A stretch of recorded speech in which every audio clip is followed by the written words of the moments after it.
नमस्कार दोस्तों, कैसे हैं आप सब। आज मैं आपके लिए लेके आई हूँ शुक्रवार संतोषी माता व्रत कथा। तो आइए शुरू करते हैं। एक बुढ़िया थी और उसके 7 पुत्र थे। 6 कमाने वाले थे, एक बेटा कुछ भी नहीं करता था। बुढ़िया माँ 6 की रसोई बनाती, भोजन कराती और जो पीछे बचता उसे 7वें पुत्र को दे देती। परंतु वह भोला था, मन में कुछ विचार न करता। एक दिन अपनी बहू से बोला, देखो मेरी माता का मुझ पर कितना प्यार है। वह बोली, क्यों नहीं, सबका झूठा बचा हुआ जो तुमको खिलाती है। वह बोला, ऐसा भी भला हो सकता है, मैं जब तक अपनी आंखों से न देख लूं तब तक मान नहीं सकता। बहू ने कहा, देख लोगे तब तो मानोगे। कुछ दिन बाद बड़ा त्योहार आया। घर में 7 प्रकार के भोजन और चूरमा के लड्डू बने। यह जांचने को सिर दुखने का बहाना करके पतला वस्त्र ओढ़कर रसोई घर में सो गया और कपड़े में से सब देखता रहा। 6 भाई भोजन करने आए। उसने देखा माँ ने उनके लिए सुंदर सुंदर आसन बिछाए, 7 प्रकार की रसोई परोसी। वह आग्रह कर उन्हें जिमाया। वह देखता रहा। जब भाई भोजन कर उठे तब झूठी थालियों में से लड्डू के टुकड़ों को उठाया, एक लड्डू बनाया। जूठन साफ कर बुढ़िया माँ ने उसे पुकारा, उठ बेटा, 6 भाई भोजन कर गए, अब तू ही बाकी है, उठ न, कब खाएगा। वह कहने लगा, माँ मुझे भोजन नहीं करना, मैं परदेश जा रहा हूँ। माँ ने कहा, कल जाता हो तो आज ही चला जा। वह बोला, हाँ हाँ आज ही जा रहा हूँ। वह कहकर घर से निकल गया। चलते समय बहू की याद आई। वह गौशाला में कंडे थाप रही थी। वहां जाकर बोला, हम जावे परदेश को, आवेंगे कुछ काल, तुम रहियो संतोष से, धर्म आपनो पाल। वह बोली, जाओ पिया, हमरो सोच हटाए, राम भरोसे हम रहें, ईश्वर तुम्हें सहाय। देव निशानी आपनी, देख धरू मैं धीर, सुधी हमरी मत बिसारियो, रखियो मन गंभीर। वह बोला, मेरे पास तो कुछ नहीं है, यह अंगूठी है सो ले लो और अपने कुछ निशानी मुझे दे दो। वह बोली, मेरे पास क्या है, यह गोबर भरा हाथ है। यह कहकर उसकी पीठ में गोबर के हाथ की थाप मार दी। वह चल दिया। चलते चलते दूर देश में पहुंचा। वहां एक साहूकार की दुकान थी। वहां जाकर कहने लगा, भाई मुझे नौकरी पर रख लो। साहूकार को जरूरत थी, बोला, रह जा।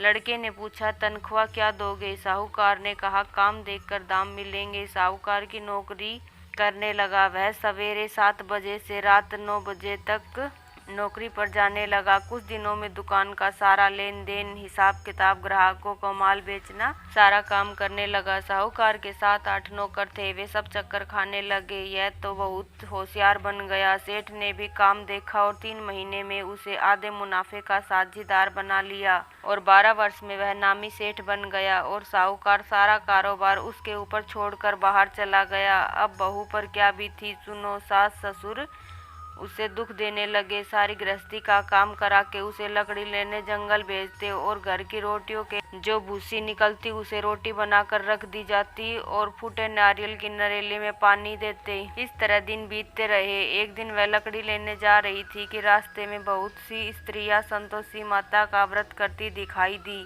वह वहां खड़ी होकर कथा सुनकर बोली, बहनों, यह तुम किस देवता का व्रत करती हो और इसके करने का क्या फल मिलता है। इस व्रत के करने की विधि क्या है। यदि तुम अपने इस व्रत का विधान मुझे भी समझाकर कहोगी तो मैं तुम्हारा बड़ा एहसान मानूंगी। तब उनमें से एक स्त्री बोली, सुनो, यह संतोषी माता का व्रत है। इसके करने से निर्धनता दरिद्रता का नाश होता है, लक्ष्मी आती है, मन की चिंताएं दूर होती है, घर में सुख आने से मन को प्रसन्नता और शांति मिलती है। यह सुनकर बहू चल दी। रास्ते में लकड़ी के बोझ को बेच दिया और उन पैसों से गुड़ चना ले माता के व्रत की तैयारी कर आगे चली और सामने मंदिर देखकर पूछने लगी कि यह मंदिर किसका है। लोग कहने लगे, संतोषी माता का मंदिर है। यह सुन माता के मंदिर में जा माता के चरणों में लौटने लगी। मैं दीन हूँ, विनती करने लगी, माँ मैं निपट मूर्ख हूँ, व्रत के नियम कुछ नहीं जानती, मैं बहुत दुखी हूँ। हे माता जगत जननी, मेरा दुख दूर करो, मैं तेरी शरण में हूँ। माता को दया आई। एक शुक्रवार बीता कि दूसरे शुक्रवार को ही उसके पति का पत्र आया और तीसरे को उसका भेजा हुआ पैसा भी आ पहुँचा। यह देख जेठ जेठानी मुँह सिकोड़ने लगे, इतने दिनों में इतना पैसा आया, इसमें क्या बड़ाई है। लड़के ताने देने लगे, काकी के पास अब तो पत्र आने लगे, रुपया आने लगा, अब तो काकी की खातिर बढ़ेगी, अब तो काकी बुलाने पे भी नहीं बोलेगी। वह बेचारी सरलता से कहती, भैया पत्र आवे रुपया आवे, यह तो हम सब के लिए अच्छा है। ऐसा कहकर आंखों में आंसू भरकर संतोषी माता के मंदिर में आ मातेश्वरी के चरणों में गिरकर रोने लगी। हे माँ, मैंने तुमसे पैसा नहीं मांगा, मुझे पैसों से क्या काम है, मुझे तो अपने सुहाग से काम है। मैं तो अपने स्वामी के दर्शन और सेवा मांगती हूँ। तब माता ने प्रसन्न होकर कहा, जा बेटी, तेरा स्वामी आएगा। यह सुन खुशी से बावली हो घर में जा काम करने लगी।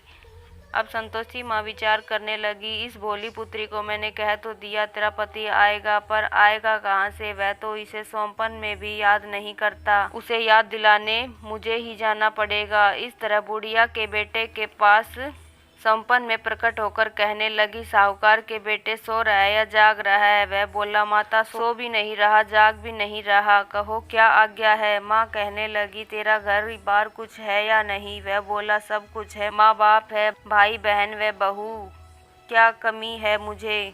माँ बोली, भोले पुत्र, तेरी स्त्री घोर कष्ट उठा रही है, तेरे माँ बाप उसे दुख दे रहे हैं, वह तेरे लिए तरस रही है, तू उसकी सुध ले। वह बोला, माता यह तो मुझे मालूम है, परंतु जाऊं कैसे? परदेश की बात है, जाने का कोई रास्ता नजर नहीं आता, कैसे जाऊं?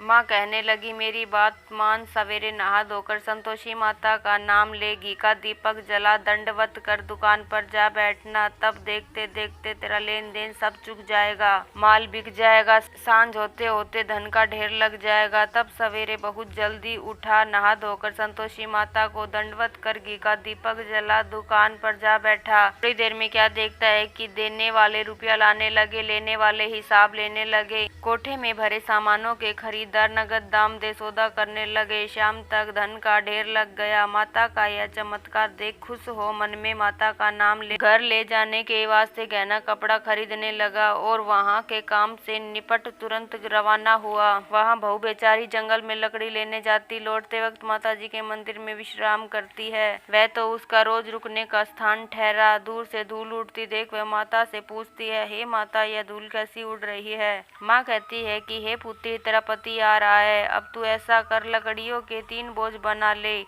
एक नदी के किनारे रख, दूसरा मेरे मंदिर पर और तीसरा अपने सिर पर रख।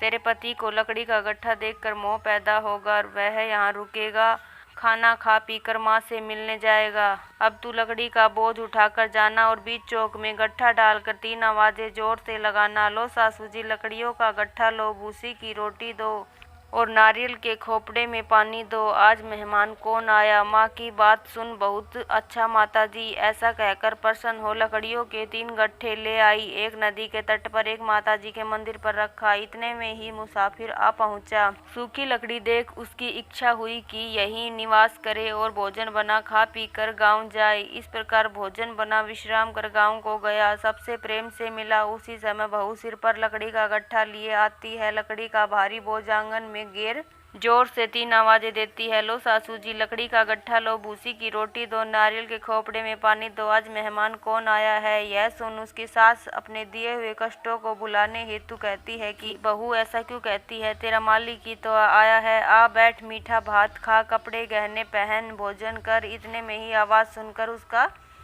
पति बाहर आता है और अंगूठी देख व्याकुल हो माँ से पूछता है, माँ ये कौन है? माँ कहती है, बेटा तेरी बहू है, आज 12 वर्ष हो गए, तू जब से गया है तब से सारे गांव में जानवर की तरह भटकती फिरती है, काम काज घर का कुछ करती नहीं, 4 समय आकर खा जाती है, अब तुझे देखकर भूसी की रोटी और नारियल के खोपड़े में पानी मांगती है। वह लज्जित हो बोला, ठीक है माँ, मैंने इसे भी देखा है और तुझे भी, अब मुझे दूसरे घर की ताली दो, मैं उसमें रहूंगा। तब माँ बोली, ठीक है बेटा, जैसी तेरी मर्जी, कहकर ताली का गुच्छा पटक दिया। उसने ताली ले दूसरे कमरे में जा तीसरे मंजिल के ऊपर का कमरा खोलकर सामान जचाया। एक दिन में ही वहां राजा के महल जैसा ठाट बाट बन गया। अब क्या था, वे दोनों सुखपूर्वक रहने लगे। इतने में अगला शुक्रवार आया। बहू ने अपने पति से कहा कि मुझे माता का उद्यापन करना है। पति बोला, बहुत अच्छा, खुशी से करो। वह तुरंत ही उद्यापन की तैयारी करने लगी।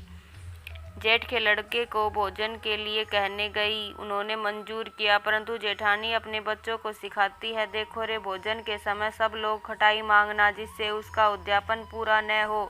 लड़के जिमने आए, खीर पेट भरकर खाई, परंतु याद आने पर लड़के कहने लगे हमें कुछ खटाई दो, खीर खाना हमें नहीं भाता, देखकर अरुचि होती है। बहू कहने लगी खटाई किसी को नहीं दी जाएगी, यह तो संतोषी माता का प्रसाद है। बच्चे उठ खड़े हुए, बोले पैसे लाओ। भोली बहू कुछ जानती नहीं थी, सो उन्हें पैसे दे दिए। लड़के उसी समय उठ के इमली लाकर खाने लगे। यह देखकर बहू पर माताजी ने कोप किया। राजा के दूत उसके पति को पकड़ कर ले गए। अब सब कहने लगे कि अब सब मालूम हो जाएगा जब जेल की हवा खाएगा। बहू से वचन सहन नहीं हुए, रोती हुई माताजी के मंदिर गई। बोली, हे माता, तूने क्या किया? हंसाकर क्यों रुलाने लगी?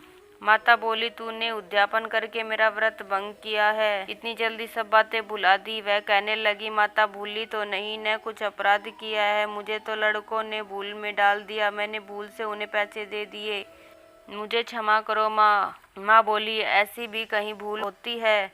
वह बोली, माँ मुझे माफ़ कर दो, मैं फिर से तुम्हारा उद्यापन करूँगी। माँ बोली, अब भूल मत करना। वह बोली, अब भूल नहीं होगी। माँ अब बताओ वे कैसे आवेंगे? माँ बोली, जा पुत्री, तेरा पति तुझे रास्ते में ही आता मिलेगा। वह घर को चली, राह में पति आता मिला। उसने पूछा, तुम कहाँ गए थे? वह कहने लगा, इतना धन जो कमाया उसका कर राजा ने मांगा था, वह भरने गया था। वह प्रसन्न हो बोली, भला हुआ, अब घर को चलो। कुछ दिन बाद फिर शुक्रवार आया। वह बोली, मुझे माता का उद्यापन करना है। पति ने कहा, करो। फिर जेठ के लड़कों को भोजन के लिए कहने गई। जेठानी ने एक दो बात सुनाई और लड़कों को सिखा दिया कि तुम पहले ही खटाई मांगने लगना। लड़के भोजन से पहले ही कहने लगे, हमें खीर खाना नहीं भाता, जी बिगड़ता है, कुछ खटाई खाने को दो। वह बोली, खटाई खाने को नहीं मिलेगी, खाना हो तो खाओ। वह ब्राह्मण के लड़के को लाकर भोजन कराने लगी। यथाशक्ति दक्षिणा की जगह एक एक फल उन्हें दिया। इससे संतोषी माता प्रसन्न हुई। माता की कृपा होते ही 9वें मास में उसको चंद्रमा के समान सुंदर पुत्र प्राप्त हुआ। पुत्र को लेकर प्रतिदिन माता जी के मंदिर में जाने लगी। माँ ने सोचा कि यह रोज आती है, आज क्यों न मैं इसके घर चलूं, इसका आसरा देखूं तो सही। यह विचार कर माता ने भयानक रूप बनाया। गुड़ चने से सना मुख, ऊपर से सुंड के समान होठ, उस पर मक्खियां भिनभिना रही थी। दहलीज में पाँव रखते ही उसकी सास चिल्लाई, देखो रे, कोई चुड़ैल डाकिन चली आ रही है, लड़के इसे भगाओ नहीं तो किसी को खा जाएगी। लड़के डरने लगे और चिल्लाकर खिड़की बंद करने लगे।